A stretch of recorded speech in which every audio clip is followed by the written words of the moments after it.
Meus queridos, a paz do Senhor Jesus a todos. Hoje lição de número 12, a bondade de Deus em nos atender.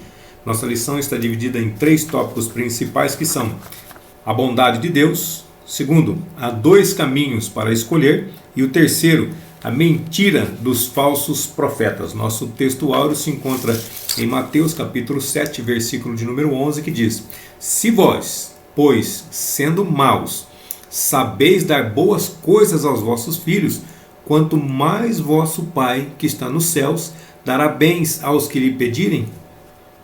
A verdade prática diz que Deus é um Pai amoroso que concede aos seus filhos aquilo que realmente é bom para eles. Então Deus ele não vai nos dar tudo aquilo que nós queremos, mas Ele vai nos dar aquilo que nós precisamos e aquilo que vai fazer bem para nós. A palavra-chave é bondade.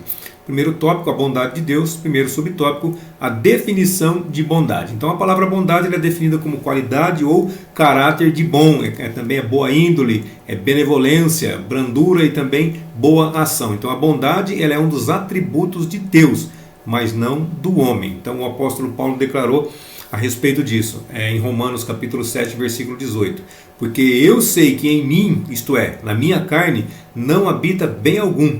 E com efeito, o querer está em mim, mas não consigo realizar o bem. Então é por isso que a bondade é um atributo de Deus, porém não do homem.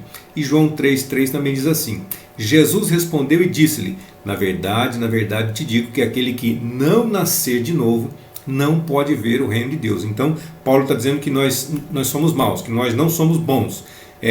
Aí aqui, para ser bom, o que é necessário? É necessário nascer de novo. Então, aí sim, nós vamos ser bons? Não, nós vamos continuar com aquela natureza má, porém nós vamos receber a natureza boa de Deus. O que vai acontecer? Vai acontecer aquela briga constante dentro de nós, entre o bem e o mal. Quem vai vencer essa briga? Aquele a quem nós alimentarmos mais. Se eu alimento mais o mal dentro de mim, o mal vai sobressair. Se eu alimento mais o bem dentro de mim, o bem vai sobressair. E também a bondade ele é um fruto do Espírito. Então, quando esse fruto do Espírito ele vai se desenvolvendo em nós, quando nós vamos dando lugar para o Espírito Santo trabalhar na nossa vida, um dos gomos do fruto do Espírito é a bondade, que vai desabrochar na nossa vida também, que vai aflorar na nossa vida, que vai ser manifestado, que vai ser colocado para fora. Mateus 7,14 diz assim: E porque estreita é a porta e apertado o caminho que leva à vida, e poucos há que a encontrem. Ou seja, só a bondade de Deus ela pode nos levar a encontrar o caminho da vida, o caminho a porta correta, o caminho estreito e a porta estreita. Somente a bondade de Deus, somente a misericórdia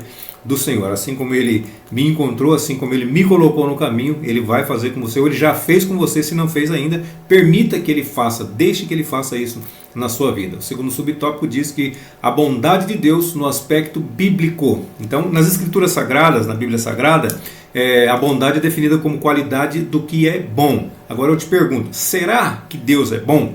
Vamos ver? Êxodo capítulo 33, versículo 19 diz assim: Porém ele disse, ele aqui é Deus, tá?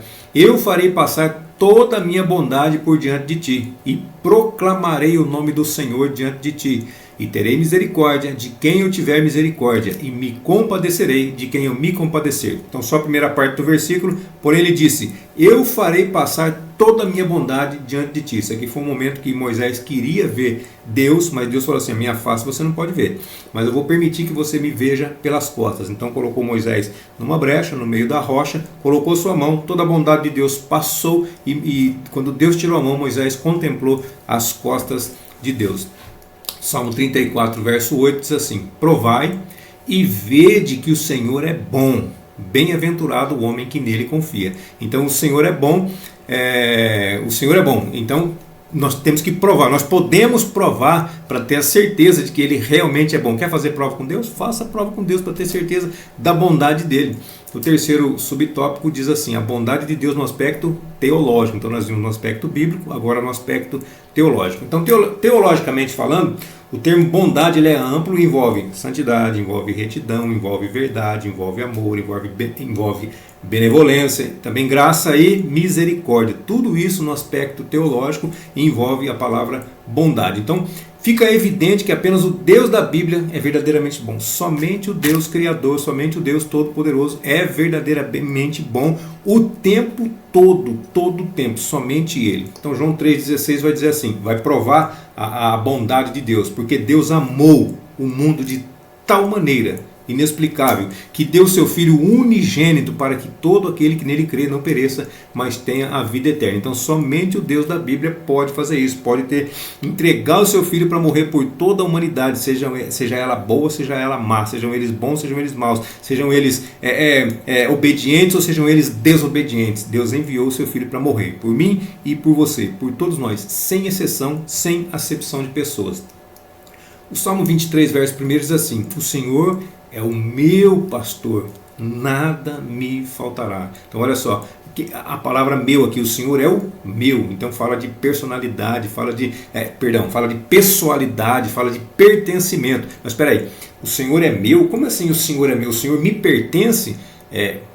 O Senhor nos pertence porque na verdade nós pertencemos a Ele. Então o Senhor é meu porque eu sou dele, nós somos ovelhas do pasto dele, nós pertencemos a Ele. Então o Senhor é meu, eu chamo as minhas ovelhas e as minhas ovelhas me ouvem. Então nós pertencemos a Ele. Quando eu digo meu, eu falo de pessoalidade. É lógico, eu poderia dizer assim: o Senhor é o nosso pastor? Sim, mas Ele tem uma peculiaridade com cada pessoa, Ele tem um propósito com cada um de nós, então uma particularidade com cada um de nós. Nós somos dele e Ele pertence a nós. Ele é o nosso Deus, Ele é o nosso Criador. Todos nós pertencemos a Ele, somos dele. Somos ovelhas do seu pasto. Mateus 7,11 diz assim: se vós, pois sendo maus, sabeis dar boas coisas aos vossos filhos, quanto mais vosso Pai que está nos céus dará bens aos que lhe pedirem. Esse aqui foi o nosso texto óbvio que nós já lemos. Porém agora nós estamos entendendo que nós somos maus. Deus é bom o tempo todo. Valdecir, mas eu conheço uma pessoa que é muito boa. Eu sou uma pessoa boa. Você é bom 100% do seu tempo? O tempo todo você só pensa coisas boas? É disso que nós estamos falando. Não tem como o ser humano ser 100% bom. Não existe. A índole dele pode ser boa, porém ele não consegue ser o tempo todo, 100% do seu tempo bom. Então o próprio Jesus está dizendo aqui: se vós, ou seja, nós, sendo maus, então ele sabe que a nossa natureza é má desde a nossa meninice, desde pequena. A tendência de fazer coisas erradas é muito grande. Então nós somos maus, mas nós sabemos dar boas coisas, dar boas dádivas para os nossos filhos.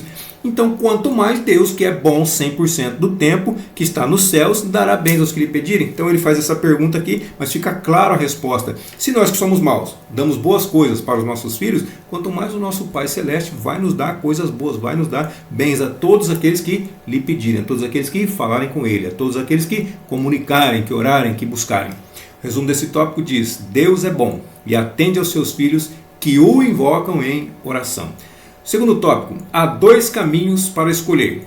Dois caminhos. Não existe um terceiro caminho, porque quando dizemos assim, tem um terceiro caminho, tem um quarto caminho, tem um quinto caminho. Não, só existe dois caminhos. Por quê? Porque um vai levar para o céu e o outro vai levar para o inferno. Ou um vai levar para o céu e os outros vão levar para o inferno. Só tem um caminho que leva para o céu. Qualquer coisa diferente disso é inferno. Então por isso que ele diz que só tem dois caminhos. Primeiro subtópico: a porta e o caminho no aspecto bíblico. Então a porta ela vai falar de acesso a uma nova vida viva, uma nova e viva experiência com Jesus. Então isso é a porta. A porta fala de acesso. Nós temos acesso a uma nova vida, a uma nova e viva vida, experiência com o Senhor Jesus.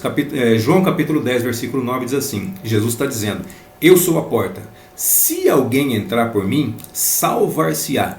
Entrará e sairá e achará pastagens, ou seja, terá alimento para a sua vida. Então Jesus é a porta.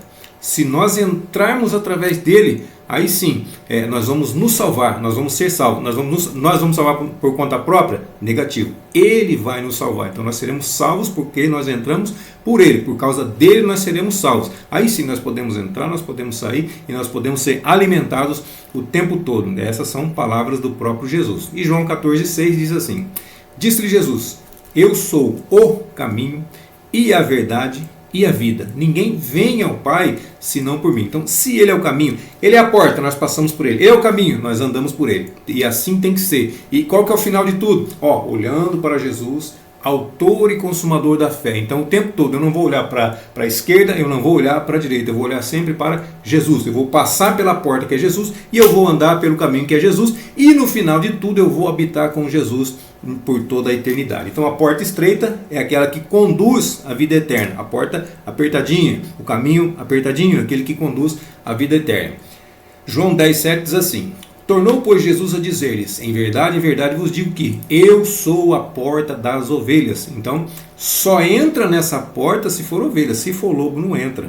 Se for qualquer outro tipo de coisa, não vai entrar. Só entra se for ovelha.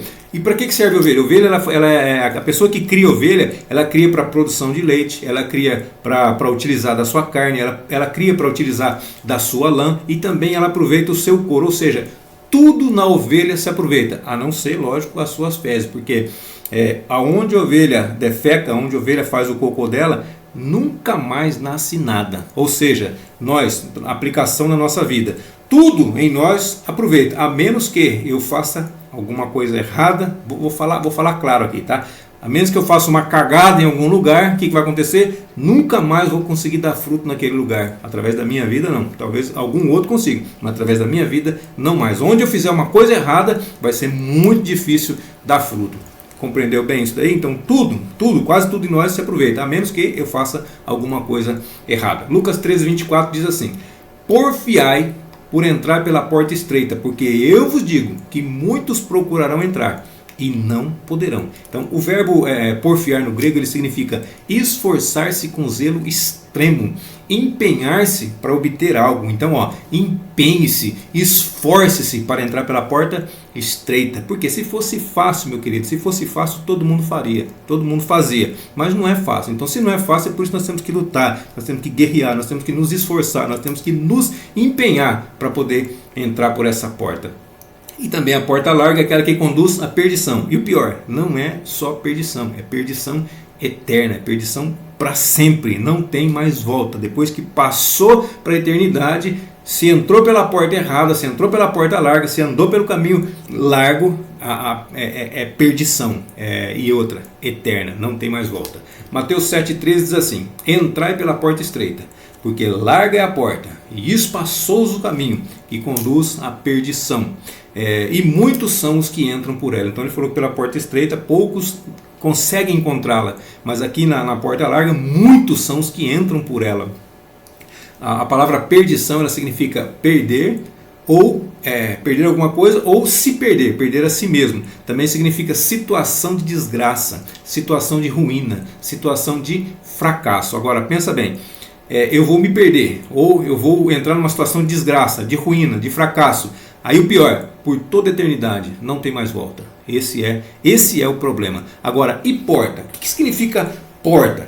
Então, em uma casa, para que serve uma porta? Uma porta numa casa, ela significa proteção e ela também significa privacidade. Agora, uma porta no trabalho. O que significa uma porta no trabalho? Significa oportunidade e também pode significar sucesso. Agora, e na nossa vida? O que significa porta? Porta significa algo novo. Porta pode significar também uma barreira. Se ela estiver fechada, pode significar uma barreira. E também, se ela estiver aberta, pode significar uma chance extra, uma nova oportunidade.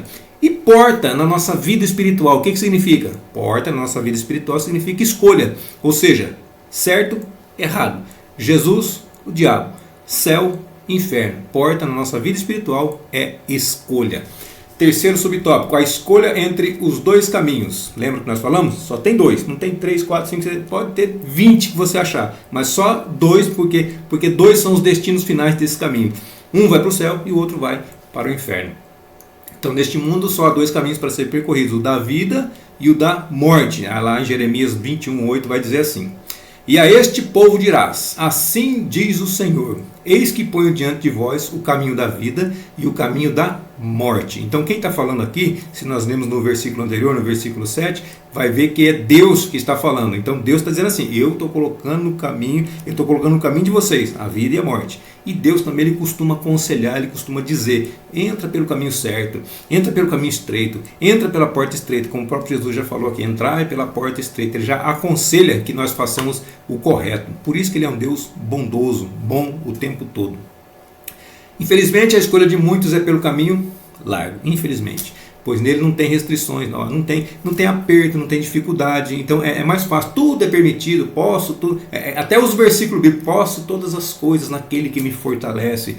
Será que é assim mesmo? Será que é desse jeito a interpretação desse versículo? Então, mas também alguns escolhem trilhar o caminho estreito. Muitos são os que escolhem o caminho largo, mas alguns também escolhem o caminho estreito. Então o que acontece nesse caminho estreito? 1 Coríntios 10, 23. Todas as coisas me são lícitas, ou seja, todas as coisas me são permitidas, diz o apóstolo Paulo, mas nem todas convêm. O que é convém? Nem todas as coisas são convenientes, nem todas as coisas são adequadas, nem todas as coisas são úteis, nem todas as coisas são proveitosas. Aí ele continua o versículo: todas as coisas me são lícitas ou permitidas, mas nem todas as coisas edificam. O que é edificar? Edificar significa construir a partir do solo, a partir de uma base. No nosso caso, nós vamos construir em cima da onde? Nós vamos construir na rocha. Então, continuação, o que é? Segundo um plano estabelecido, eu vou ter que construir, a palavra edificar significa construir, eu vou ter que ter uma base para poder construir, eu vou ter que ter um plano estabelecido ou pré-estabelecido, e também por meio da superposição ou sobreposição ou combinação de materiais apropriados para poder dar certo. Porque se eu fizer de qualquer jeito, eu tenho todo o material correto, eu tenho cimento, eu tenho areia, eu tenho pedra, eu tenho tijolo, eu tenho tudo para fazer uma construção, eu tenho ferro, eu tenho tudo, eu tenho as ferramentas para poder trabalhar, mas eu começo a empilhar um tijolo em cima do outro e não coloco massa, depois no final eu quero rebocar, vai dar certo? Não vai dar certo. Então eu tenho que ter um plano pré-estabelecido, eu tenho que saber o que eu vou fazer. Isso significa edificar. Então todas as coisas me são permitidas, mas nem todas as coisas edificam, ou seja, nem todas as coisas constroem da maneira correta. Pode até construir, mas da maneira errada. O que vai acontecer depois? Com certeza vai cair. Então, pela porta larga, o que passa? Obras da carne, Gálatas 5, do 19 até o 21. Isso aí vai passar pela porta larga, isso aí vai passar pelo caminho largo. Porque todas as obras da carne são manifestas, as quais são adultério, fornicação, impureza, lascívia, idolatria, feitiçaria, inimizades, porfias, emulações, iras, pelejas, dissensões, heresias, invejas, homicídios, bebedices, glutonarias e coisas semelhantes a estas, acerca das quais vos declaro, como antes já vos disse, que os que cometem tais coisas não herdarão o reino de Deus. Ou seja, andou no caminho largo. Todas essas coisas aqui e mais algumas coisas semelhantes que ele não declarou. Só aqui tem 17 itens. Tem 16 mais um que ele colocou genérico, mas outras coisas que não estão inclusas nessa lista, mas que também fazem parte do caminho largo, da porta larga. O que é o final disso aqui? Os que cometem tais coisas não herdarão o reino de Deus. Ou seja, são N coisas, é um caminho que leva para o céu, e N coisas que podem nos conduzir para o inferno.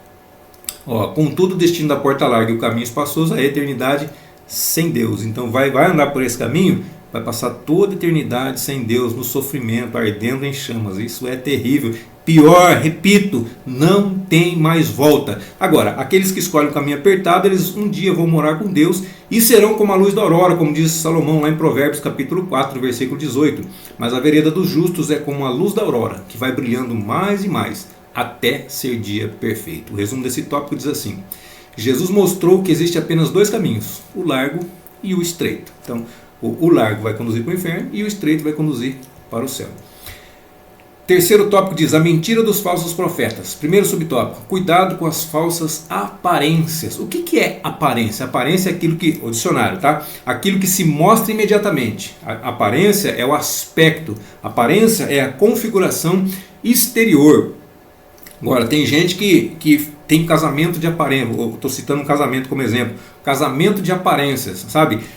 Na frente das pessoas, aquele mil maravilhas, aquela coisa toda, aquele amor. E em casa é briga constante, é um problema grave. Então é um casamento de aparência. Exteriormente, ou para as pessoas de fora, tá tudo lindo. Mas ele está dizendo assim, ele está falando de aparência, está falando de falsa aparência. Agora, outra coisa: quando o camarada se casa, ele olha para aquela noiva linda, maravilhosa, formosa, toda maquiada e tal. No outro dia, quando ele acorda, aí ele vê a realidade, ele vê a aparência real da pessoa. Porque, irmão, não estou criticando, não estou falando mal de maquiagem, não é nada disso, tá bom? Me entenda, por favor, me entenda. Eu quero que vocês compreendam isso.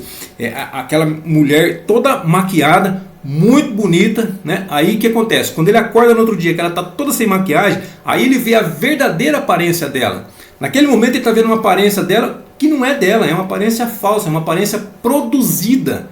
Aí no outro dia ele vai ver a realidade do negócio. Então, quando você for casar, observa bem, tanto o homem quanto a mulher, tá bom? Porque tem homem que se maquia também, tem homem que dá uma maquiada. Não é só na aparência física exterior, não. É aqui, ó. É aqui, ó. Tem que olhar tudo, porque vai tentando enganar, vai colocando coisas para fora, vai dizendo palavras de amor. Depois que casa, aí acaba tudo, sabe? Quando tá namorando, meu bebezinho, meu ursinho, meu cachorrinho, meu gatinho. Depois que casa, os animais aumentam. Ah, sua baleia, sua vaca, sua égua. Então tome muito cuidado com isso. Tome cuidado com as falsas aparências. Atos 20, 29 e 30 diz assim: porque eu sei isto, que depois da minha partida entrarão no meio de vós lobos cruéis. Olha, duas palavras perigosas aqui: lobos e cruéis, que não pouparão o rebanho. Então, o que o lobo faz? O lobo, ele é o predador natural da ovelha. O lobo, não só da ovelha, claro, ele é um animal carnívoro, ele come carne, ele gosta de presas grandes. Ele não gosta de pegar coelhinho, pegar ratinho. Não, ele come também, mas ele gosta de presas grandes. Então, a ovelha, o lobo, ele é um predador natural da ovelha. Agora, o que significa cruel? Lobo já é um predador natural. Agora, lobos cruéis. O que é cruel? Cruel é aquela pessoa que tem prazer de derramar sangue. Ela derrama sangue não é por necessidade, não é eu vou matar esse animal para eu poder comer. Não, ela tem o prazer de derramar o sangue. Ela tem prazer de causar dor. Ela gosta de fazer o mal. Ela gosta de atormentar. Ela gosta de maltratar. Então Paulo está dizendo aqui: depois que eu partir, vão entrar no meio de vós. Eles vão vir de fora, lógico, vão entrar no meio de vós lobos cruéis, lobos devoradores, lobos que têm prazer em fazer o mal. Versículo 30. E que dentre vós mesmo, então dentre as próprias ovelhas, se levantarão homens que falarão coisas perversas para atraírem os discípulos após si. Então vão vir de fora e vai nascer de dentro também. As próprias ovelhas vão se rebelar, vão acabar se tornando em lobos também. 2 Timóteo 3, do 1 ao 5 diz assim: sabe porém isto, que nos últimos dias sobrevirão tempos trabalhosos, tempos difíceis, porque haverá homens amantes de si mesmos, avarentos, presunçosos, soberbos, blasfemos, desobedientes a pais e mães, ingratos, profanos, sem afeto natural, irreconciliáveis, caluniadores, incontinentes, cruéis, sem amor para com os bons, traidores, obstinados, orgulhosos, mais amigos dos deleites do que amigos de Deus, tendo aparência de piedade, parecem que são piedosos, mas negando a eficácia delas. Destes, afasta-te, esteja separado. Parece que é bom, mas não é. Parece, mas não é. Então se afasta, fica longe, porque isso é também considerado mentira. Eu falo uma coisa, mas eu não faço, é mentira, não é? Eu pareço alguma coisa, eu não sou, também é mentira. Agora, como que eu vou detectar os falsos profetas? Esse é o nosso segundo subtópico. Mateus 7,16 diz assim: pois seus frutos os conhecereis. Porventura colhem-se uvas dos espinheiros ou figos dos abrolhos? Então, pelos frutos nós já vamos conhecer quem são os falsos profetas.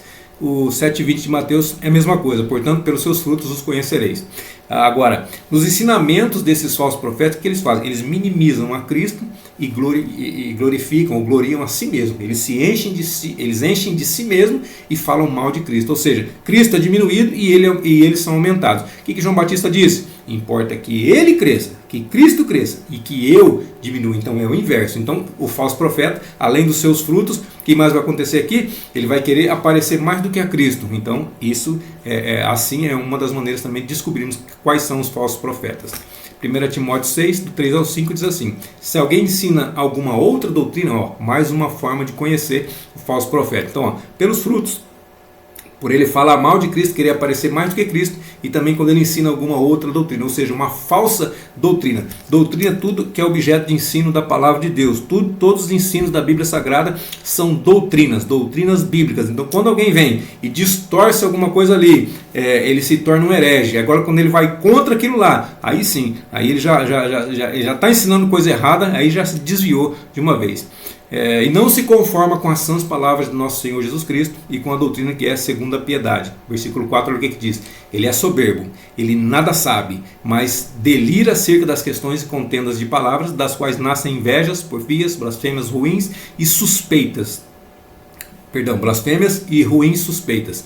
perversas contendas de homens corruptos de entendimento e privados da verdade, cuidando que a piedade seja causa de ganho. Apartai-vos dos tais. Então, esses camaradas que parece que é, mas não é, fica longe dele. Esses camaradas que acham que a obra é para nós ganharmos dinheiro, vou fazer a obra ali para poder ganhar um dinheiro, que a piedade seja causa de ganho, aparta-te dos tais, fica longe dessas pessoas. E também o terceiro subtópico, uma análise criteriosa.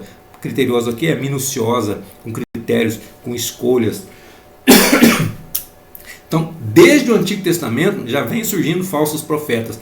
Hoje não é diferente. Hoje, na verdade, a tendência é piorar cada vez mais. Então, falsos profetas, falsos cristos, pessoas falsas, produtos falsos, a pirataria tomou conta não só do nosso país, mas do mundo geral, do mundo inteiro, de um modo geral. Mateus 24:11 diz assim: e surgirão muitos falsos profetas e enganarão a muitos. Então, nós temos que estar sempre atentos, perseverando na oração, vigilância, comunhão com Deus, para não cair no engano, seja ele qual for, venha ele de onde vier, porque como Paulo disse aqui, vem os lobos devoradores de fora, mas de dentro também vão surgir aquelas pessoas que vão falar coisas para atrair discípulos após si mesmo. Não é discípulo para o Senhor Jesus, porque nós fazemos discípulos para o Senhor Jesus, mas alguns desses que vão se levantar vão querer fazer discípulos para si mesmo. Então, o resumo desse tópico diz que Jesus advertiu contra as mentiras dos falsos profetas. Ele já deixou avisado. Paulo já deixou avisado. Outras pessoas já nos deixaram avisados. Os profetas já nos deixaram avisados. Então, a Bíblia, o tempo todo, ela vem nos ensinando, nos mostrando o que nós devemos fazer, o caminho que nós devemos seguir, a porta que nós devemos entrar e o que nós devemos fazer. Quais devem ser as nossas atitudes. Amém? A conclusão diz que a Bíblia revela que Deus é bom e Ele partilha da sua benignidade com as suas criaturas, conosco, comigo e com você, cuidando delas, quer sejam elas boas, quer sejam elas más. Ou seja, Deus não cuida só de cristão, Deus não cuida só de crente, Deus cuida de todas as pessoas. Ele faz com que o sol nasça sobre os justos e os injustos, como está em Mateus 5,45, porque faz que o seu sol se levante sobre os maus e bons, e a chuva desça sobre justos e injustos. Amém, queridos? Deus abençoe sua vida, sua saúde, seu ministério, e até a nossa próxima aula, se assim Deus nos permitir.